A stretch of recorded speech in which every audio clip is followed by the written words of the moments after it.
Are you an emergency response professional? Are you responsible for preparing, responding to, and recovering from disasters in your community? Are you a government agency administrator or elected official, sworn to protect your citizens and employees?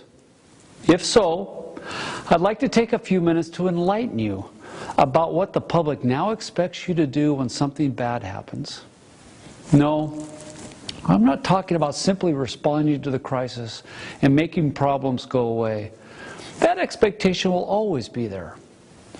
I'm referring to a new dynamic where citizens now see themselves as part of the emergency response, wanting to be informed, included, and engaged with.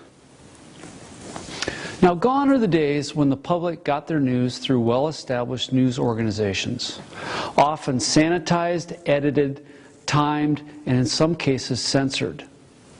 Today, anyone with a cell phone or computer is a news reporter, broadcasting unfiltered information in real time to whoever cares to watch. Now, what does this mean to those of us responsible for communicating during a crisis? It means we can't be fast enough. Now, when we arrive on the scene of an emergency event, real-time information about the event is already being spread across the internet, complete with commentary, opinion, and often rumors. Let me give you an example. A fire breaks out in the middle of the night in an abandoned building in the center of a city's downtown business district. The fire spreads into an adjacent building, burning spectacularly, accompanied by an explosion that sprays glass across the street.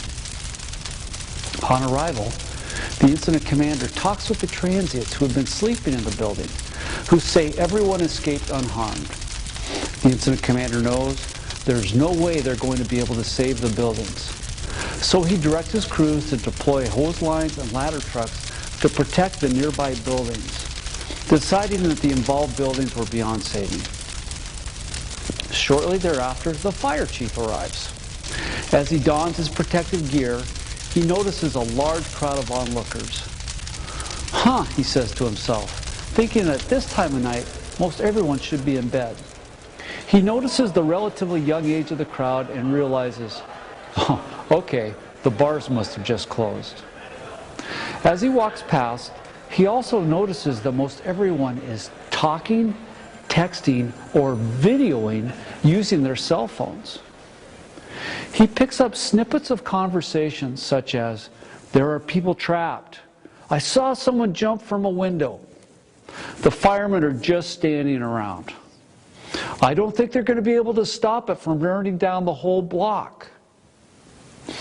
Now, in the old days, and by old days I mean less than 5 years ago, the fire chief would have simply noted the comments, passed them along to the public information officer, who would then spend 30 minutes or so crafting a detailed media release, have the incident commander approve the information in the release, then send it out via email blast or fax.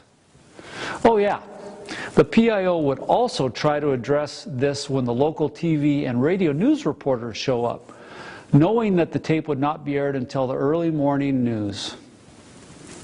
But today, this fire chief knew he was behind from the get-go. Citizen reporters with direct access to the internet were distributing video and misinformation at the speed of light. Time was not on his side. So what does he do?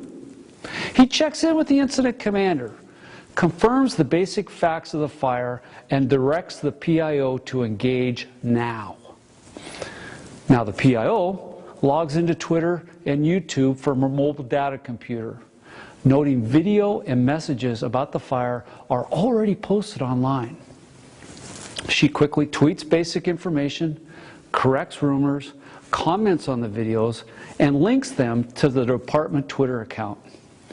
She answers questions from citizens worried about the toxicity of the smoke and whether the streets and local businesses will be open by morning rush hour. The local media outlets monitoring the agency Twitter feed retweet her initial information, Send her messages asking if she'll be available for interviews later in the morning, and link to the online videos of the fire. How long do you think it took to do this? 2 hours? 1 hour? 30 minutes? Nope.